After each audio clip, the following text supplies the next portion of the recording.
Bonjour, dans cette vidéo, on va corriger l'exercice 4 de la série 2. Alors, on nous dit donc à la première question, les familles suivantes sont-elles libres? Et donc, on a trois familles, une dans R3, l'une dans R4 et l'autre dans R2 de X. À la deuxième question, on nous donne une famille dans R2 de X et on me demande si c'est une base et de déterminer les composantes d'un vecteur P dans cette nouvelle base. Donc, avant de commencer donc, la correction, je vais d'abord introduire la notion de partie génératrice et de famille génératrice et de sous-espace vectoriel engendré par une famille. Et après, je parlerai de ce qu'est une famille libre et de ce qu'est une famille liée. Donc, je prends E plus point, un cas espace vectoriel. Là, je parlerai plutôt de famille finie. Je prends A égale, disons, U1, U2, UN, une famille de E, donc une partie de E.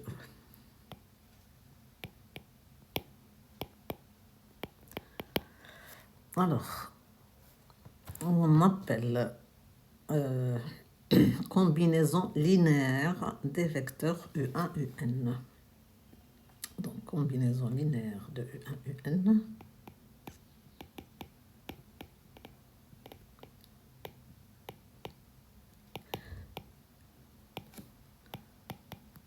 De U1, U2, etc.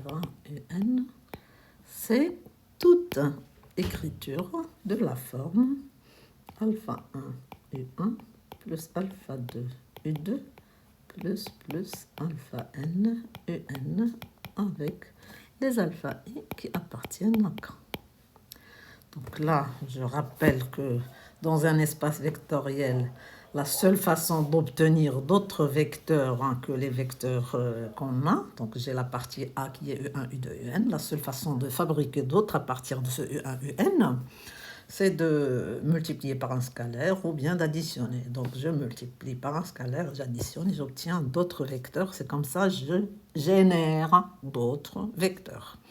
Donc ça nous introduira donc ce qu'est une famille génératrice. D'accord? Donc, si je regarde l'ensemble de toutes les combinaisons linéaires de U1, UN, alors cet ensemble-là, on l'appelle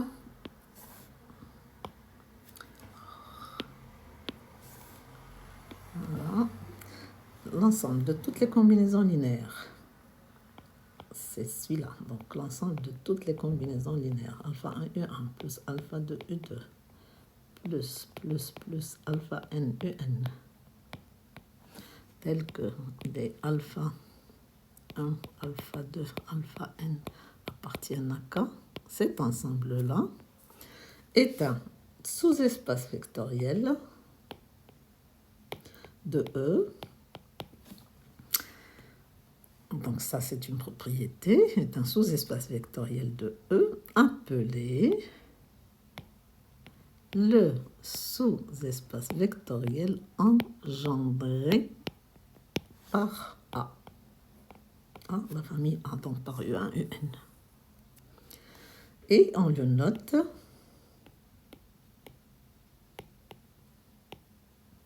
vect A. Vect A. Donc vect A, c'est le sous-espace engendré par U1, UN. Alors, engendré, je rappelle en arabe ce que veut dire engendrer. C'est mouwalad, ism fa'il, générateur, vous le savez d'après votre cours d'électricité, c'est mouwalid. Ism fa'il, mouwalid. Donc je dirais que vect A est le sous-espace engendré par A.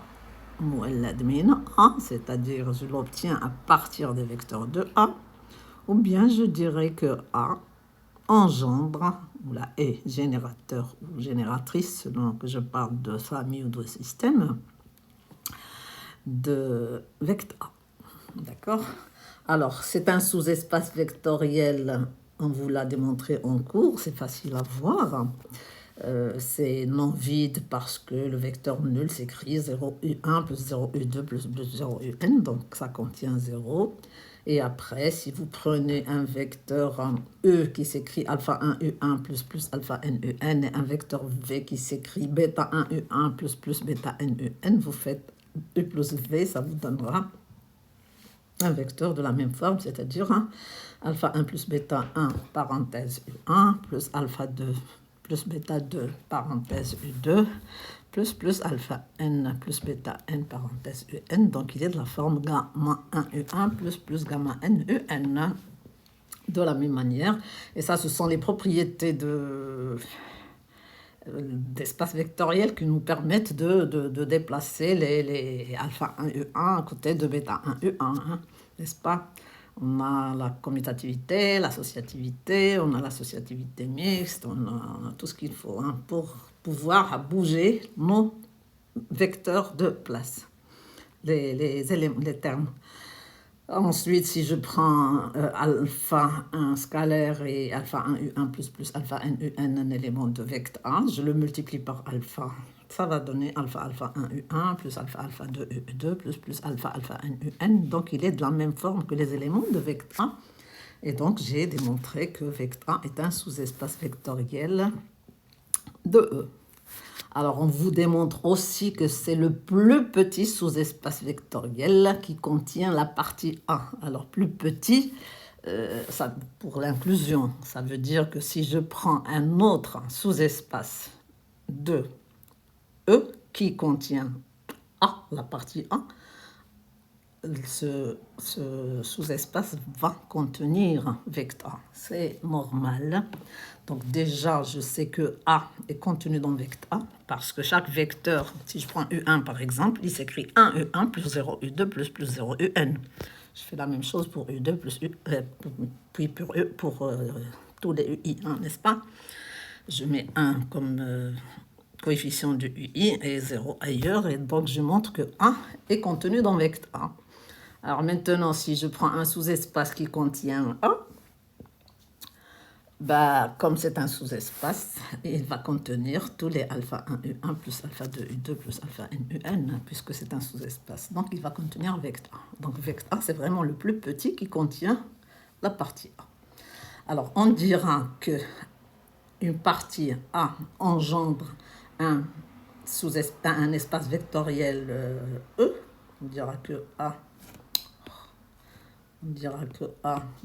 engendre, là est génératrice de engendre E si et seulement si le sous-espace vectoriel engendré par A est égal à E tout entier. Voilà, donc ça c'est la notion de sous-espace vectoriel engendré par une partie. Alors maintenant, on va passer à la notion de famille libre.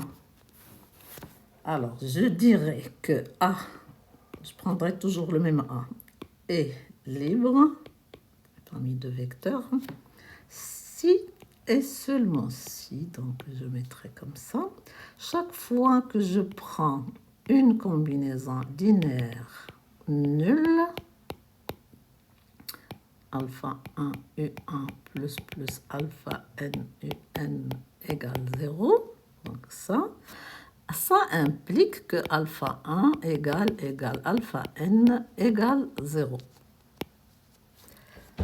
Tout simplement, si je veux montrer qu'une famille est libre, je démarre mon raisonnement en disant soit alpha 1, alpha n dans K tel que alpha 1 U1 plus alpha n UN égale 0. Et je dois résoudre, c'est un système linéaire. On obtient toujours un système linéaire homogène, et on sait qu'un système linéaire homogène admet toujours la solution triviale, c'est-à-dire les alpha égale 0, c'est toujours une solution. Donc, pour dire que A est libre, il suffit de montrer que c'est la seule solution. Donc, un système linéaire homogène, il a soit une solution unique, soit une infinité de solutions. Donc, si je trouve une infinité de solutions, c'est-à-dire une solution qui dépend d'un paramètre, c'est que ma famille est liée, le contraire de libre. Alors, lié, ben, c'est facile de voir lié parce que on va avoir un vecteur qui va s'écrire en fonction d'autres vecteurs. Donc, on trouvera une liaison entre les vecteurs 1 qui s'exprime en fonction des autres, c'est-à-dire qu'on pourra enlever dans la partie génératrice. On verra ça pour ce qu'est une base. Alors, donc, maintenant qu'on sait ce qu'est une famille libre, donc le contraire, c'est une famille liée. Une famille liée, c'est que je peux avoir une combinaison linéaire égale à 0 sans que mes coefficients soient tous nuls.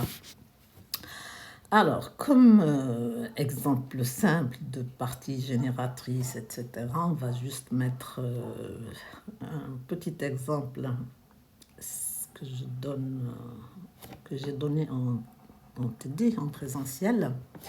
Je prends l'espace physique, IJK.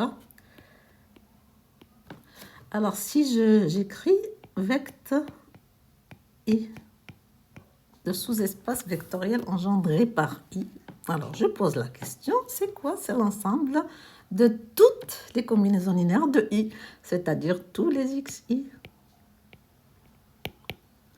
X appartenant à R, c'est-à-dire... c'est la droite x' x. Droite x', x. C'est la droite vectorielle. Si je regarde encore vect I, J,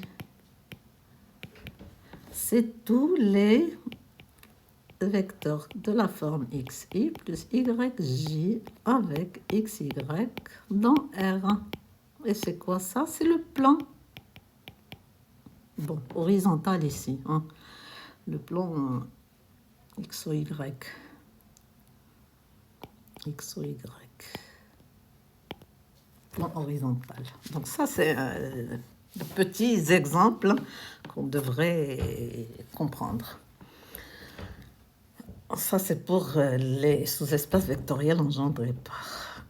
Et si je prends donc vect I, par exemple, J, et disons 2I plus 3J, est-ce que j'ai augmenté ça? C'est toujours vect IJ, c'est toujours le même plan vect IJ. N'est-ce pas? Parce que 2I plus 3J se trouve toujours dans le plan IJ, je n'ai rien ajouté. C'est-à-dire que si je prends x, i plus y, j plus z fois 2i plus 3j, ça va s'écrire en x plus 2z, i plus y plus 3z, j. Hein. Donc ça s'écrira toujours en fonction de i et de j. Donc si j'augmente ma famille génératrice avec des vecteurs qui sont liés avec les d'autres, je n'ai rien augmenté. Et donc, notre objectif, nous, pour trouver ce qu'on appelle une base, c'est de trouver le minimum de vecteurs qui sont linéairement indépendants, c'est-à-dire qui forment une famille libre. Donc, une base de E, c'est une famille libre et génératrice de E. Donc, famille libre et génératrice à la fois de E. D'accord? Et donc on dit une base, on dit jamais la base, parce qu'une base n'est pas unique. Bien, donc on va aller voir comment on va répondre à notre... bon, et pour la dimension, hein, donc dimension c'est le nombre des vecteurs d'une base. Et on sait que toutes les bases d'un espace vectoriel ont le même nombre d'éléments. Et moi, ce que je vais vous demander de retenir pour tous les résultats qui vont venir après sur les histoires de dimensions, c'est que j'ai une partie libre est toujours contenue dans une base qui est toujours contenue dans une partie génératrice. Retenez ce schéma.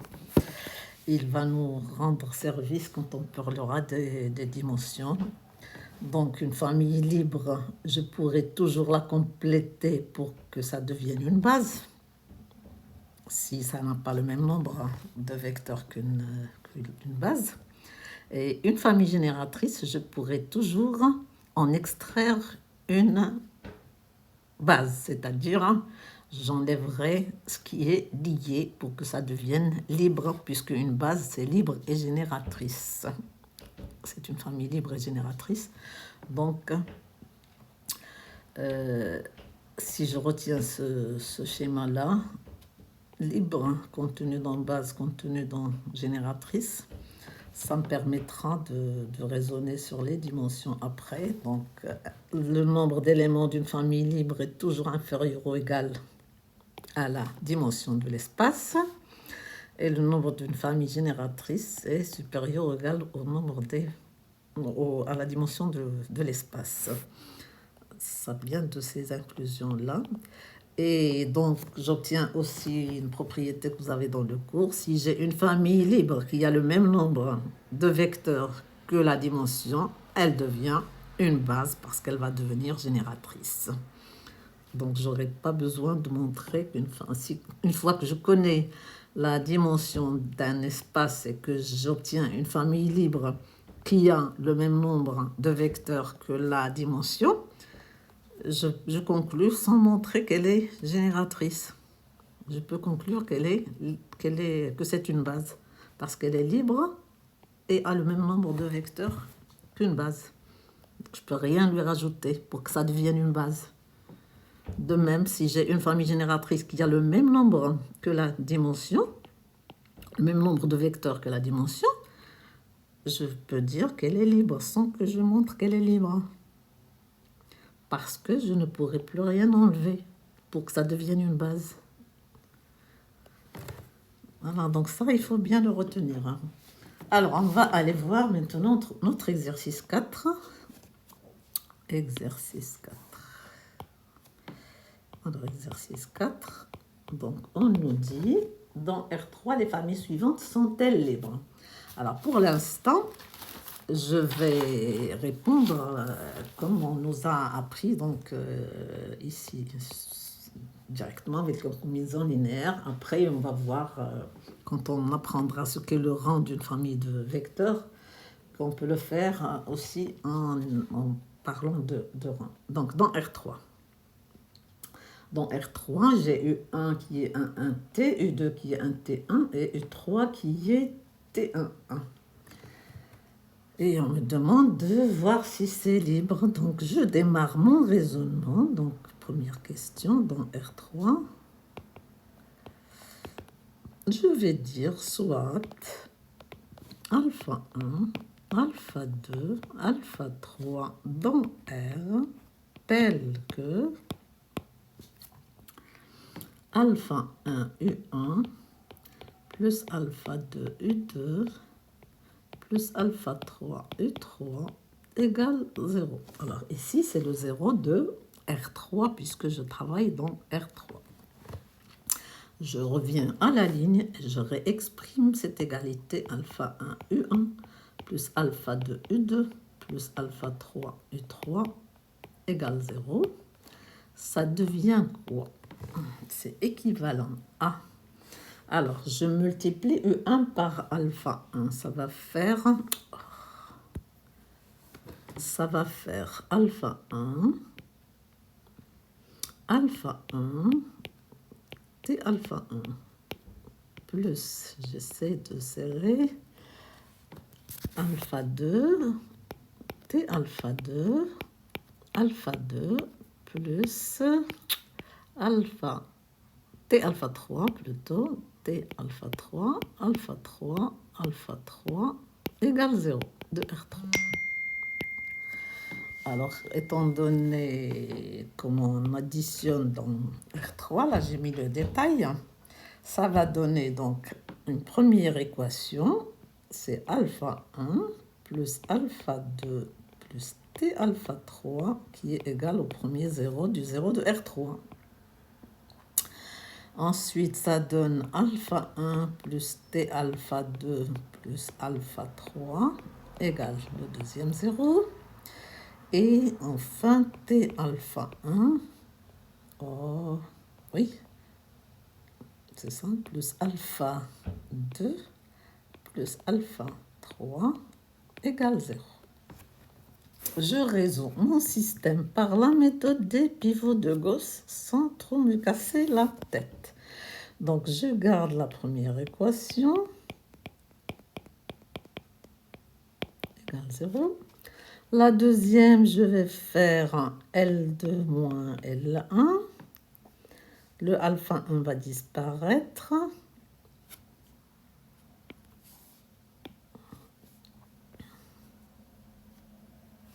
Le alpha 1 va disparaître et donc je vais avoir T moins 1 alpha 2 plus 1 moins T alpha 3 égale 0. Pour la troisième, je vais faire L3 moins TL1. Le alpha 1 disparaît. Et je vais avoir, donc, non, moins T. Donc, 1 moins T alpha 2 plus 1 moins T carré. Donc, 1 moins T carré alpha 3 égale 0. D'accord? Alors, équivaut à, je garde alpha 1 plus alpha 2 plus T alpha 3 égale 0. Je garde T moins 1,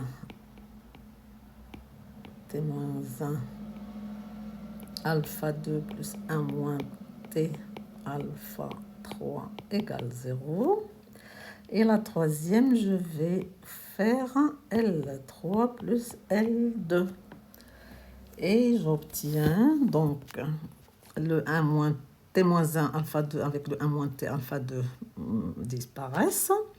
Il me reste donc 1 moins T carré plus 1 moins T. Donc c'est 1 moins T facteur 2. 1 plus 1 plus T. Donc c'est-à-dire 2 plus T. Alpha 3 égale 0. Voilà, mon système est maintenant échelonné. Et je peux résoudre. Donc si, premier cas, si T égale 1 ou T égale moins 2, la troisième équation me donne alpha 3 quelconque. Alpha 3 quelconque, ça va me donner donc une infinité de solutions. La famille est liée. Bon, je vais les séparer. Bon, la famille E1, E2, E3 est liée. Je vais vous les écrire. Est liée. Bon, je vais vous mettre le T égale 1. Qu'est-ce que ça donne? T égale 1 implique que U1 égale 1, 1, 1 et U2 égale 1, 1, 1 et U3 égale 1, 1, 1. Donc U1 égale U2 égale U3. Et donc vous avez une combinaison linéaire U1 moins U2 plus 0 U3 qui est égal à 0, n'est-ce pas? Par exemple, elle est liée, n'est-ce pas? Si T égale moins 2, alors j'ai U1 qui est 1, 1 moins 2. Je vais les écrire à la verticale. U2, c'est 1 moins 2, 1. Oui. Et U3, c'est moins 2, 1, 1. Alors, vous voyez que U1 plus U2 plus U3 est égal à 0. Donc, la famille est bien liée. Donc, j'ai une combinaison linéaire nulle avec des coefficients qui ne sont pas tous nuls. Bien. Alors, si, donc, deuxième cas, si t est différent de 1 et t différent de moins 2,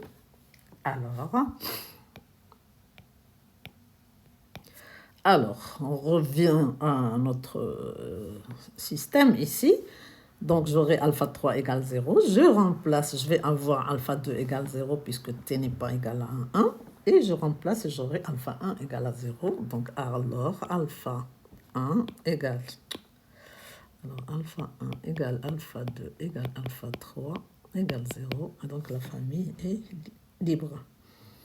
Donc, U1, U2, U3 est libre. Voilà. Donc, ça, c'est pour le premier exemple. Deuxième exemple. Donc, dans R1, décidément, dans R4, maintenant, dans R4, j'ai E1, E2, E3. Donc, je vais encore prendre soit alpha 1, alpha 2, alpha 3 dans R, tel que alpha 1, E1, plus alpha 2, E2, plus alpha 3, E3 égale 0. C'est le 0 de R4 cette fois. Alors, je repars sur mon équation. Alpha 1, E1, plus alpha 2, E2, plus alpha 3, E3 égale 0 de R4. Équivaut à, je vais avoir 4 équations. Un système de 4 équations, un système homogène. Donc la première, elle va me donner alpha 1. La deuxième, elle va me donner 2 alpha 2. Et la troisième, 6 alpha 3 égale le premier 0 de R4. Ensuite, deuxième équation, je vais avoir 2 alpha 1 plus 5 alpha 2 plus 17 alpha 3 égale 0. La troisième, elle va me donner 4 alpha 1 plus 3 alpha 2 plus 7 alpha 3 égale le troisième 0. Puis 3 alpha 1 plus 4 alpha 2. Là, je n'ai pas écrit les détails. Hein, plus 10 alpha 3 égale 0. J'ai un système homogène de 4 équations à 3 inconnues. Équivaut à... Donc, je le fais toujours par la méthode des pivots de Gauss. Ça va donner alpha 1. Décidément, j'ai encore touché la gomme.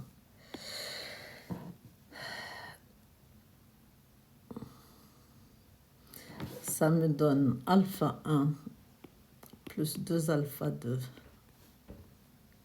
plus 6 alpha 3 égale 0. Je vais faire L2 moins 2 L1. Les alpha 1 vont disparaître. 5 alpha 2 moins 4 alpha 2, ça va faire alpha 2. 17 moins 12, ça fait 5. Alpha 3. La troisième, je vais faire L3 moins 4 L1. 3 moins 8, ça fait moins 5 alpha 2. 7 moins 24, ça fait moins 17 alpha 3. Et la dernière, je fais... Et la dernière, je fais L3. Non. Chaque fois, je touche la gomme. Je ne sais pas comment tenir ce stylo. L4. L4. moins 3L1. 4 moins 6, ça fait moins 2, alpha 2. 10 moins 18, ça fait moins 8, alpha 3, égale 0. Je continue, équivaut 1. Je réécris mes équations. 2 alpha 2 plus 6 alpha 3 égale 0.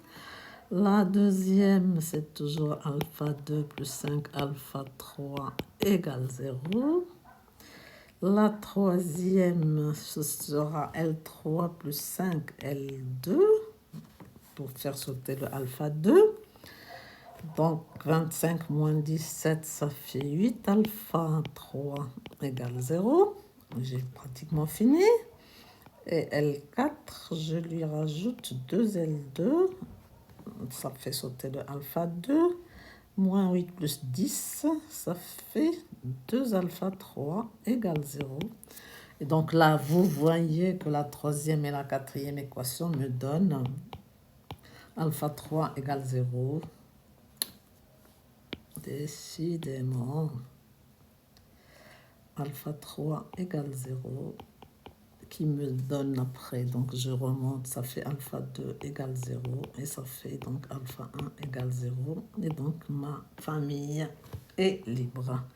Donc U1, U2, plutôt E1, E2, E3 est libre. Voilà. Donc là, j'ai écrit E1, E2, E3. Oui. Alors, on passe à R2 de x. R2 de x, c'est l'ensemble des polynômes de degré inférieur ou égal à 2, un coefficient réel. Donc, dans R2 de x, alors R2 de x, il est mené de sa base canonique qui est x carré x1, n'est-ce pas? Donc, même quand on ne nous parle pas de base dans les espaces vectoriels usuels, on doit les connaître, les bases. Dans R2 ou là dans R3 ou R4, c'est les bases canoniques, 1, 0, 0, etc. Dans R2 de x, c'est 1x, x carré dans un sens ou dans l'autre. Et donc, c'est connu. Alors, on me donne P1, P2 et P3. Donc, je fais la même chose.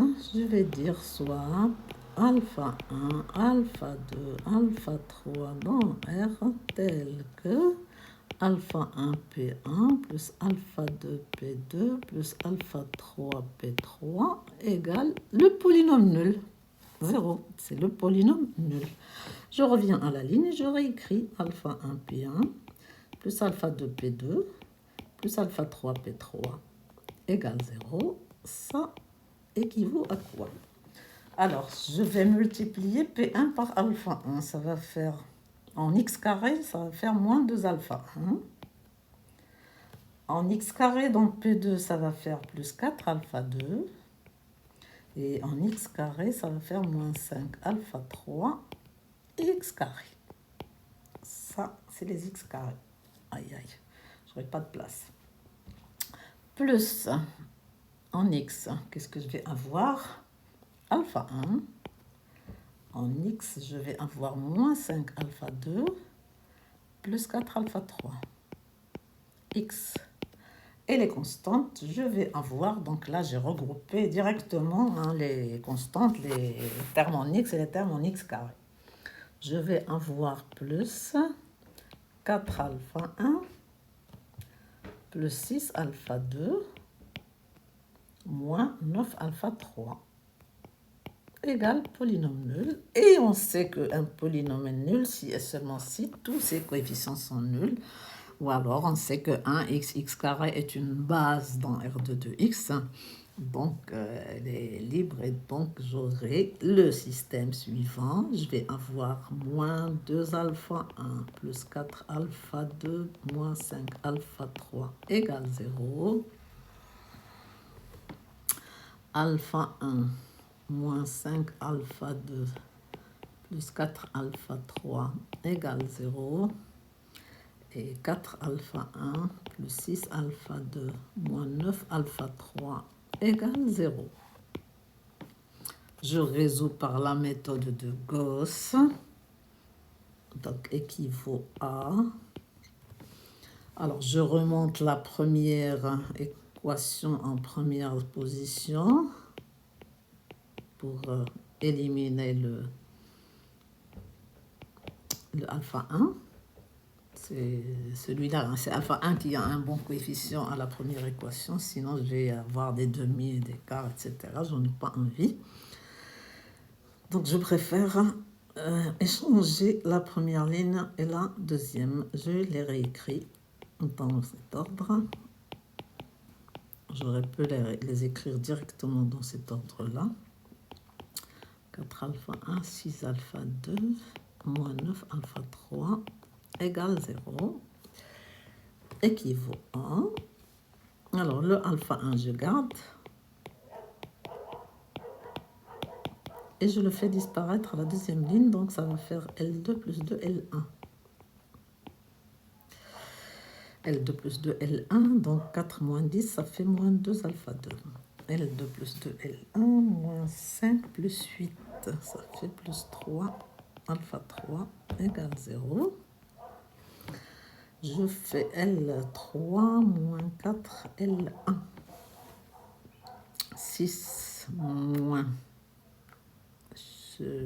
4. Moins 4 fois moins 5, ça fait 20. 20 et 6, donc ça fait 26. Alpha 2. L3, donc 9. Moins 9 et moins 16. Moins 9, moins 16, ça fait moins 25 alpha 3 égale 0. Voilà, voilà. Équivaut à...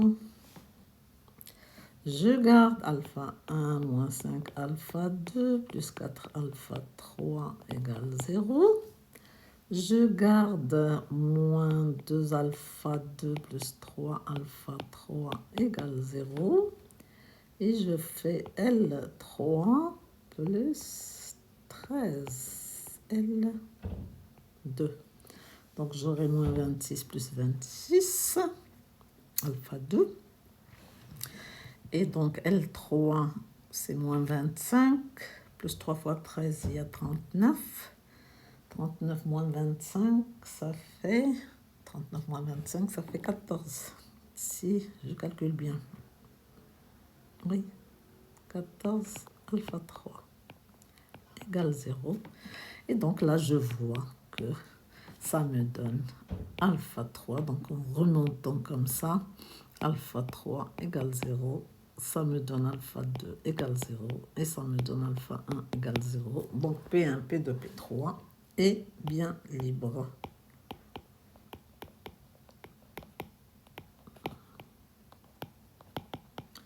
Vous voyez que je trouve une solution unique.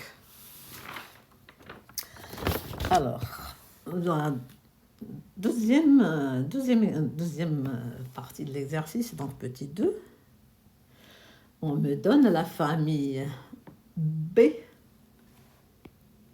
Alors ici, c'est écrit entre accolades. Moi, je préfère l'écrire entre parenthèses parce qu'une base est toujours ordonnée.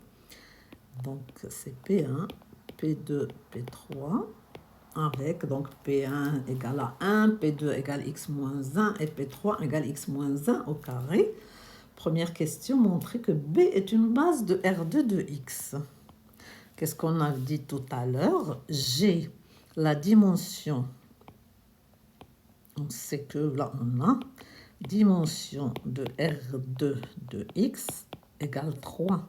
Parce qu'une base canonique, c'est un x carré. Et le cardinal de B, c'est-à-dire le nombre des éléments de cette famille B, est égal à 3. C'est le même. Donc, il suffit de montrer que B est libre ou bien qu'elle est génératrice. Ou génératrice. Pas les deux. D'après des résultats du chapitre sur les dimensions finies. Parce que j'ai le même nombre de vecteurs que la dimension. Et bon, nous, on va montrer les deux. Pourquoi? On va faire semblant qu'on n'a pas encore ce résultat. On va montrer qu'elle est libre et génératrice. Pourquoi? Parce qu'au petit b, on me demande de déterminer les composantes du vecteur dans cette base. On peut le faire, donc non, libre ou génératrice. On va montrer que c'est libre. Et pour génératrice, je réponds au petit b en vous disant comment on montre qu'elle est génératrice. Donc, soit alpha 1, alpha 2, alpha 3 dans R, tel que alpha 1 P1 plus alpha 2 P2 plus alpha 3 P3 égale 0. C'est le polynôme nul.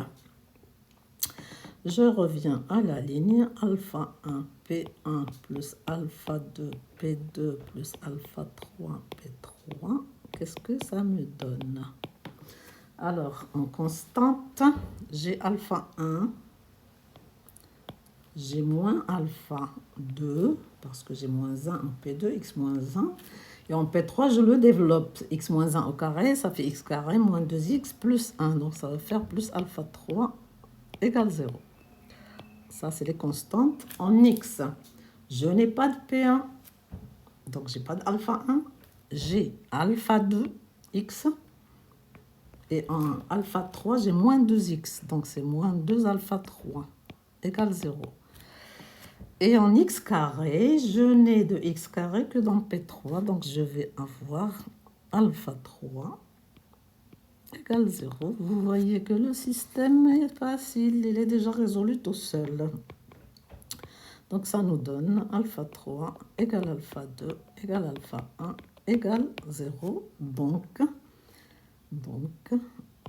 la famille P1, P2, P3 est libre. Bien. Alors, moi, j'ai montré qu'elle est génératrice. Donc, j'ai dit que là, on peut conclure que c'est une base.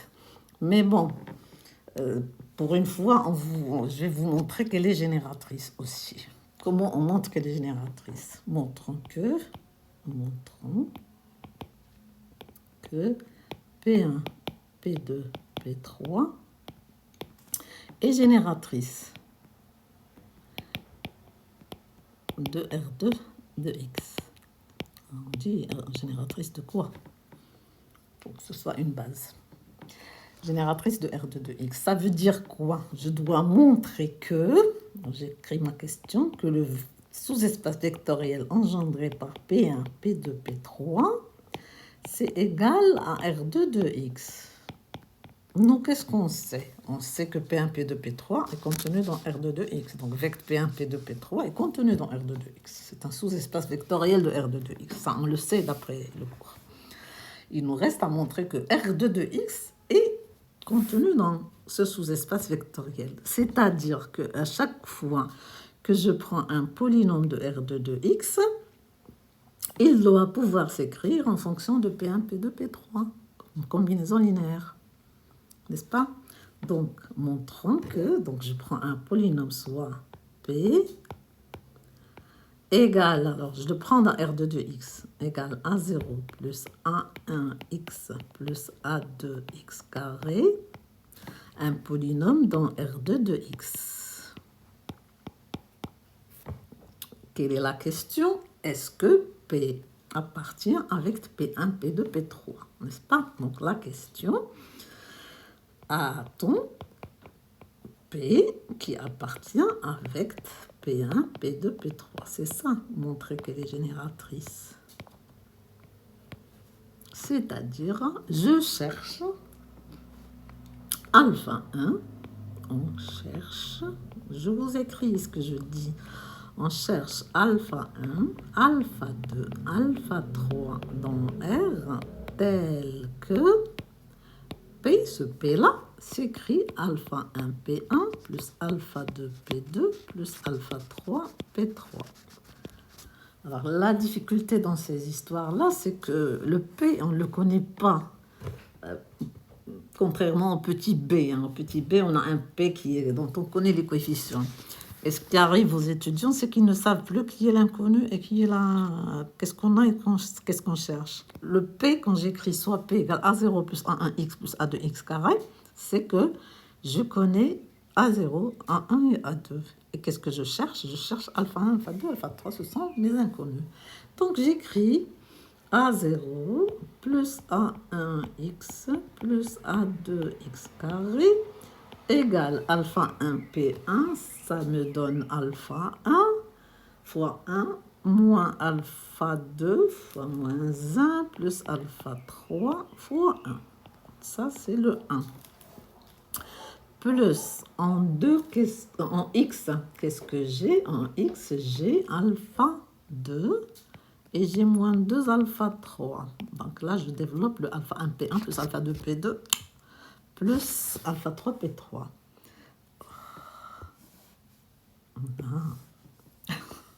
Décidément.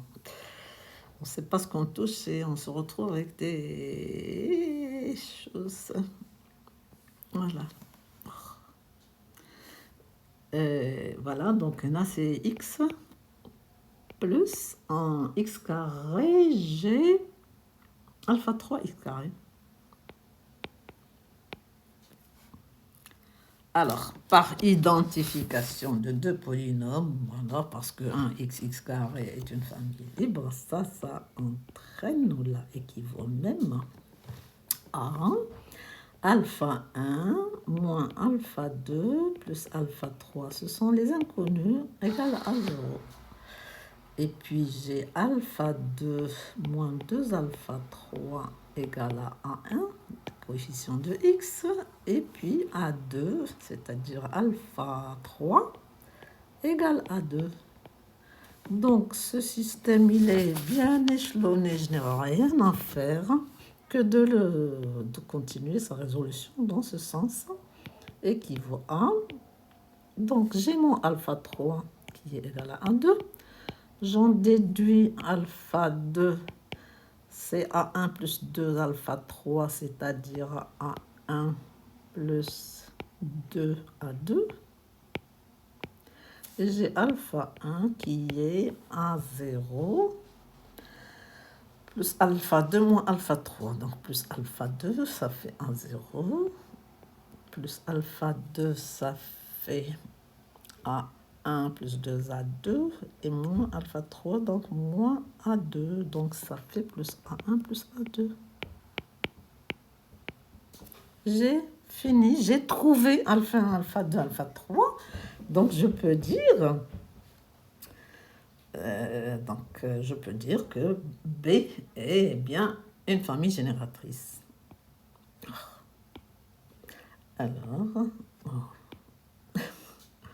Alors, B est génératrice puisque chaque polynôme peut s'écrire en fonction de P1, P2, P3.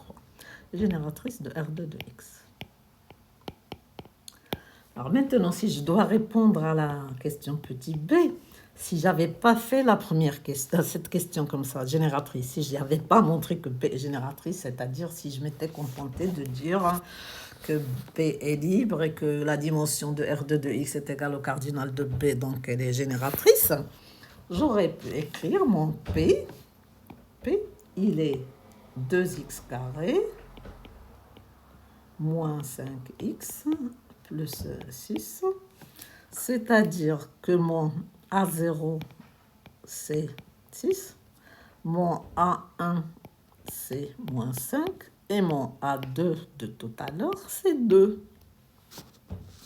Donc, moi, ce que je cherche, P égale alpha 1 P1 plus alpha 2 P2 plus alpha 3 P3.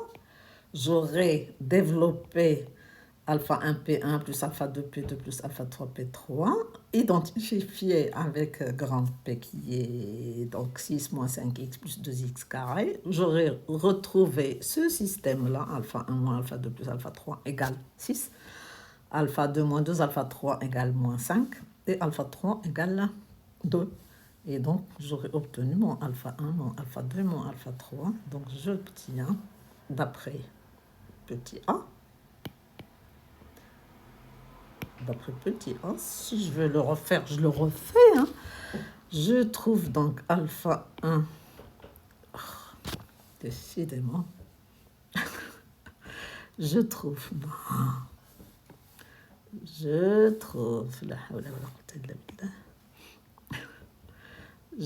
donc alpha 1, c'est égal à A0 plus A1 plus A2. A0 plus A1 plus A2, donc 6 moins 5 plus 2, 8 moins 5, ça fait 3. Alpha 2 égale A1 plus 2 A2. A1 c'est moins 5 plus 2 A2, ça fait 4, donc ça fait moins 1. Et alpha 3, c'est A2 et A2 c'est 2. Ça veut dire que mon P, qui est 2x carré moins 5x plus 6, c'est-à-dire qu'il y a les coordonnées 6 moins 5, 2 dans la base 1x, x carré, il devient 3P1 moins P2 plus 2P3. Donc, il va avoir les coordonnées 3, moins 1, 2 dans la base P1, P2, P3. Voilà. Donc, j'espère que ça, c'est clair jusque-là. J'arrête.